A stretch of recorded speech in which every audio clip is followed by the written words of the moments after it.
Hi, I'm John Milewski, and I'm sitting on the set of Dialogue here at the Woodrow Wilson International Center for Scholars, where Chuck Lewis and I have just been discussing the future of the news business and specifically his specialty, investigative reporting. And Chuck, let me ask you about your current view of the state of the news media. We're in this transition phase. Do you think it's a good situation now or a mixed bag?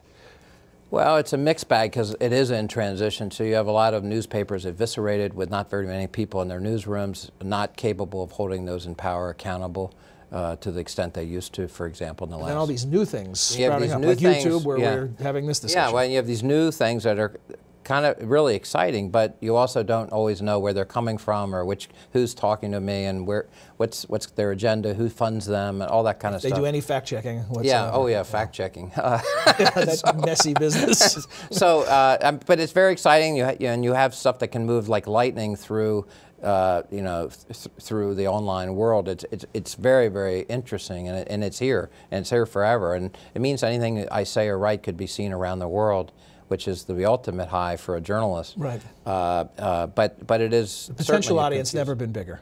No, never been bigger. And I've investigated, my folks and I have investigated subjects, and we've had reactions around the world in terms of the law, in terms of investigations within 24, 48, 72 hours on the other side of the world. I mean, so the fact that you can do it and it can resonate there's absolutely no question. And I've been thinking that and noticing that now for almost 10 years, 7 or 8 years.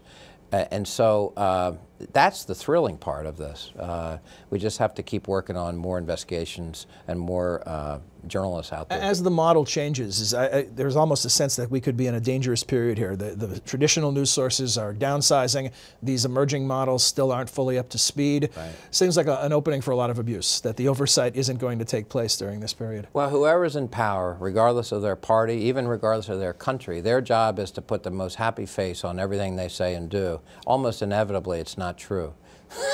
And the role of the journalist is to try to find out what the hell's happening and who's right and who's wrong. Mm-hmm. And right now we're in a funny place where there's more public relations people out there than there are journalists in the U.S., for example. And the level of sophistication about the message and message control and spin and all that stuff is far greater than the health and status right now of journalism, and that's why it's dangerous. Tell us about your current project at American University. Well, we have a group, we're investigating national and international subjects, and we're working with commercial major media outlets. We're putting it up on the web and in various ways, also documentaries with Frontline and others. It's a very exciting time. We have an iLab. We're looking at new models of trying to enlarge the space. We have created new nonprofits from inside our operation, and we're going to create maybe even a for-profit or a hybrid entity, and I'm also working on a book. So there's not enough hours in the day, basically. Never. Well, thanks for sharing some of that valuable time with us today. Sure. If you'd like to hear more from Chuck Lewis and learn more about his work at the investigative journalism workshops at American University, log on to www.wilsoncenter.org, and then up on the right-hand side of the screen, you'll see a Dialogue tab. Click on that, and you can see a complete 30-minute interview with Chuck. Thanks.